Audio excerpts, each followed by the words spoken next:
통역을 해주실 예. 줄 알았으면 제가 좀 짧게 했을 텐데 예. 죄송합니다. 오늘 또 보네 이러면서 그러기도 하지만 행복하게 활동하고 싶습니다. 너무 자랑스럽습니다. 네, 감사합니다. 네. RMC의 둘셋 방. 안녕하세요, 방탄소년단입니다. 네, 반갑습니다. 네, 안녕하세요. RM입니다. 정말 앨범 발매 때마다 저에게 항상 많은 관심 가주시는 모든 전 세계 기자님들께 정말 진심으로 감사드립니다. 저희가 사실 현장에서 오늘은 인사드리지 못하고 이렇게 유튜브 생중계로 인사드리게 되는데요. 그래도 이 자리를 빌려서 최선을 다해서 저희 앨범에 대한 많은 얘기를 최선을 다해서 전해드리도록 하겠습니다. 감사합니다. 네.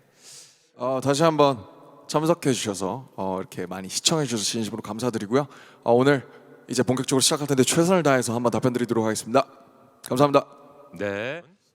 네, 그리고 또 한 가지 말씀드리고 싶은 게 있는데 사실 왜 섀도우랑 이고라는 어떤 두 개념을 통합시켜서 냈는지 한 앨범으로 냈는지에 대한 또 궁금해하시는 분들이 있을 것 같아서 먼저 좀 첨언을 드리자면 사실 이제 작년에 저희가 8, 9월에 장기 휴가를 떠나게 되면서 모종의 이유들로 그리고 제가 회사와의 합의 저희끼리의 얘기를 거쳐서 장기 휴가를 떠나게 되면서 조금 컴백이 미뤄지게 되었는데요. 그래서 이제 어쨌든 그 다음에 10개월 만에 컴백을 하게 되면서 조금 더 양질의 그리고 또 많은 얘기가 있는 것들을 하고자 했고 그러다 보니까 이제 섀도우랑 이고를 합쳐서 내는 게 어떻겠냐라는 얘기가 나오게 되었고요. 그래서 어떻게 보면 뭐 그 과정에서 있었던 저희의 상처나 시련이 있는 섀도우와 그것들을 저의 일부로 받아들이고 저의 운명으로서 나아가겠다는 이고가 합쳐진 그런 앨범이 나오게 되었고요. 그러다 보니까 7이라는 타이틀이 너무나 적절해질 수밖에 없었다고 생각이 들어요. 그리고 10개월 만에 컴백이고 섀도우와 이고가 합쳐져 있고 또 7이라는 어떻게 보면 조금 거창할 수 있는 좀 무게감이 있는 타이틀을 붙이면서 저희가 이렇게 좀 저희의 많은 영혼과 힘과 노력들을 털어 넣어서 완성된 앨범이 아닐까 그렇게 생각을 하고 있습니다. 네. RMC의 네, 저는 최근에 저희가 협업한 프로젝트인 커넥트 BTS를 한번 골라보겠습니다. 네. 있나요? 네. 사실 이 부분에 대해서 되게 궁금해하시는 분들도 많았을 것 같아요. 이번에 컴백을 하면서 어쨌든 저희도 10개월 만에 컴백을 하다 보니까 어떤 그 프로젝트나 같이 따라오는 것들을 같이 준비해야 될까 하는 고민을 굉장히 많이 했어요. 왜냐하면 어제는 저희가 갈수록 받는 사랑의 크기나 그런 그 스케일도 커져가기 때문에 저희도 매 컴백 때마다 항상 늘 그런 고민에 되게 부딪히고는 합니다. 어떤 식으로 프로모팅을 할 것인지 또 어떤 프로젝트들을 같이 연계해서 진행을 할 건지 그런 고민들을 굉장히 많이 하는데 그래서 그러다 보니까 이제 커넥트 BTS라는 프로젝트를 같이 진행하게 된 거예요. 근데 사실 저는 이 프로젝트를 진행하게 된 배경에는 이런 게 있다는 생각이 좀 들어요. 사실 저희가 컴백을 했을 때 저희는 7명이서 다 찢어질 수는 없잖아요. 저희는 한 장소에만 있어야 하고 저희가 컴백을 딱 했을 때 모든 예를 들면 뭐 지금 진행하고 있는 부에노스아이레스나 그 런던이나 뭐 뉴욕 이런 등지에서 저희가 동시에 콘서트를 열 수는 없잖아요. 그래서 그러다 보니까 공공예술이라는 어떻게 보면 힘을 빌려서 저희가 컴백을 했을 때 저희의 힘으로 많은 분들께 이 컴백이라는 어떻게 보면 축제일 수 있는 이 축제장을 함께 피지컬하게 즐기자고 이렇게 함으로써 좀 이 프로젝트가 시작이 되었다고 생각하고요. 사실 뭐 저도 어쨌든 최근에 굉장히 현대미술에 대해서 열심히 또 좋아하고 공부하고 있지만 뭐 사실 언어의 형태가 다를 뿐이지 현대미술과 음악은 사실은 동등한 어떻게 보면 얘기들을 하고 있는 것 같아요. 가치들을 전달해주고 뭐 시대성을 전달해주고 사실 그런 부분들에 있어서 뭐 연결, 소통 이런 가치들을 같이 전달해주는 다른 조형적인 언어라는 생각이 들어서 이렇게 너무나 자연스럽게 또 공공예술이라는 그런 프로젝트로서 같이 협업을 하고 또 진행이 되지 않았나 그렇게 생각합니다. 네, 사실 이런 질문을 사실 받는 것 자체가 굉장히 감사하고 과분한 일인 것 같아요. 사실 최근에 뉴욕에 가서도 보면 매 매체마다 사실 이런 질문들을 항상 해주세요. 본인들은 본인들의 음악이 사랑받는 이유가 무엇이라고 생각하나?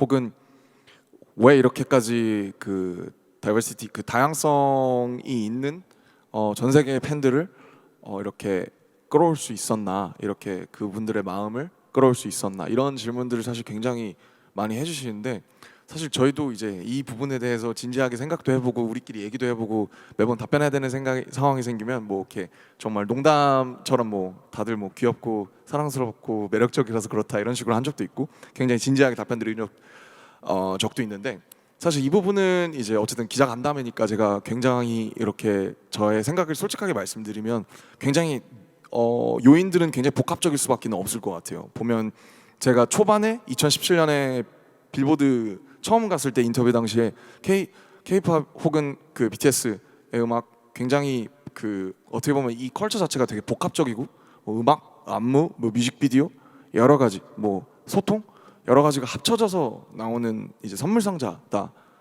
그런 말을 했었는데 여전히 그 생각엔 변함이 없고요.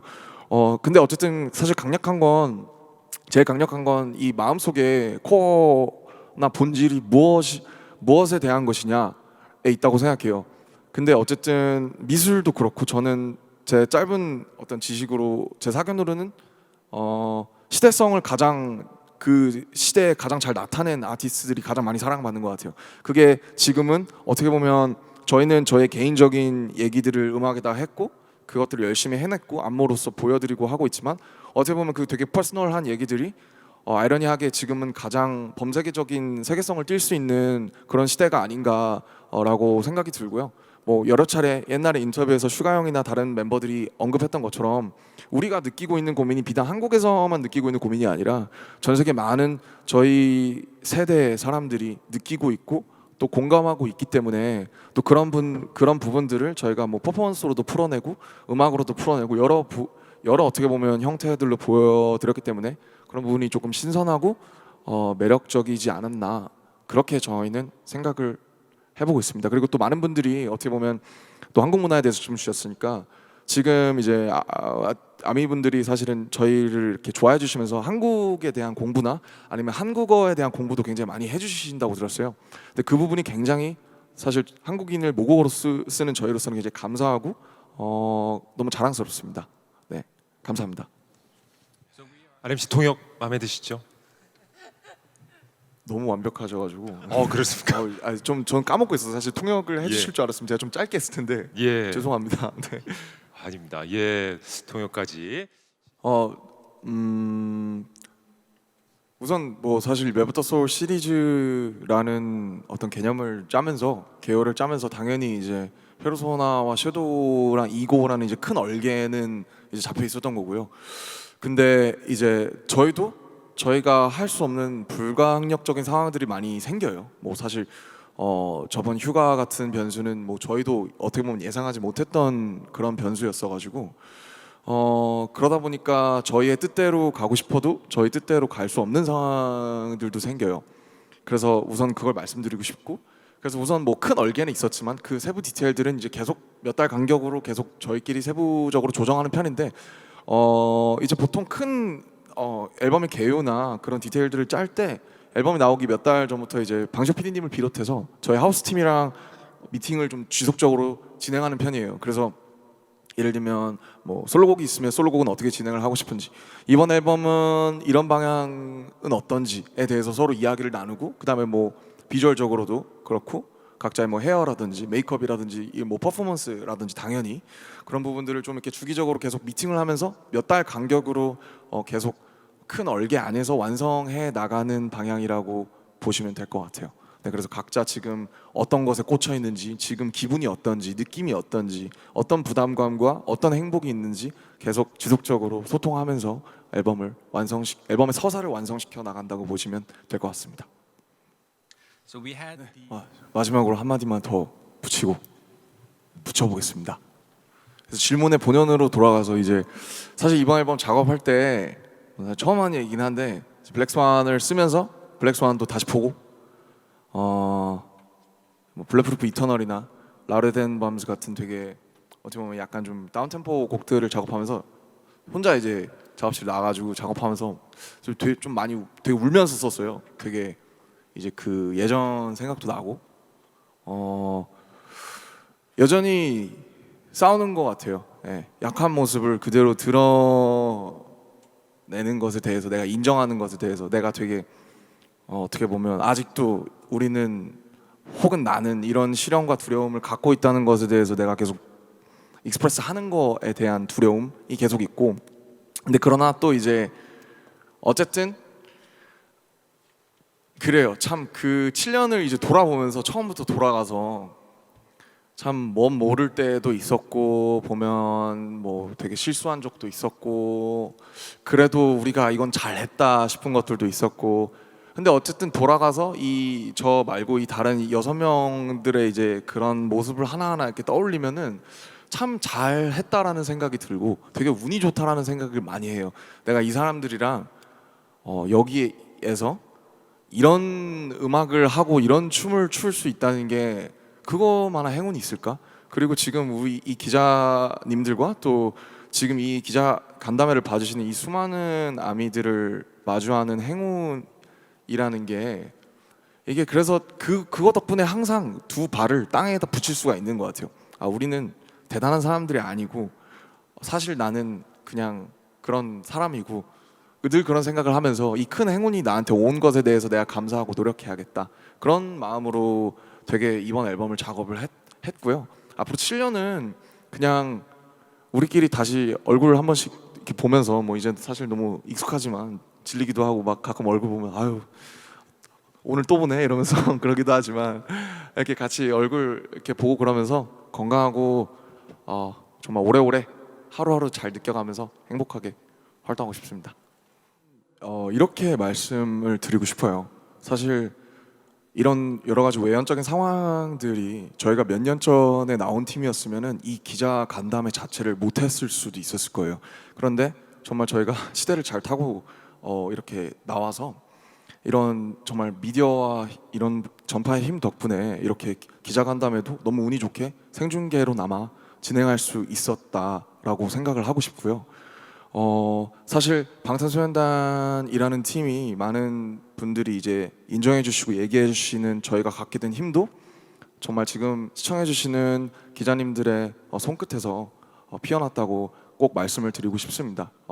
미디어와 기자님들의 힘이 아니었으면 저희가 이렇게까지 전 세계 곳곳으로 뻗어나갈 수 없었을 거고요. 그 점에서 항상 감사드리고 정말 이렇게 저는 파트너로서 이렇게 또 정말 많이 도와주신다고 항상 이렇게 조심스럽게 말씀드리고 싶습니다.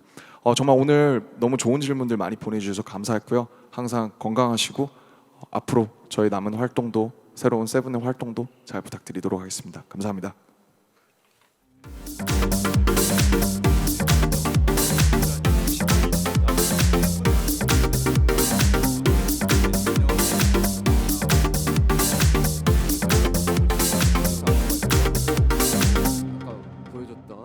돌리고 웃자고 했습니다. 네, 죄송합니다.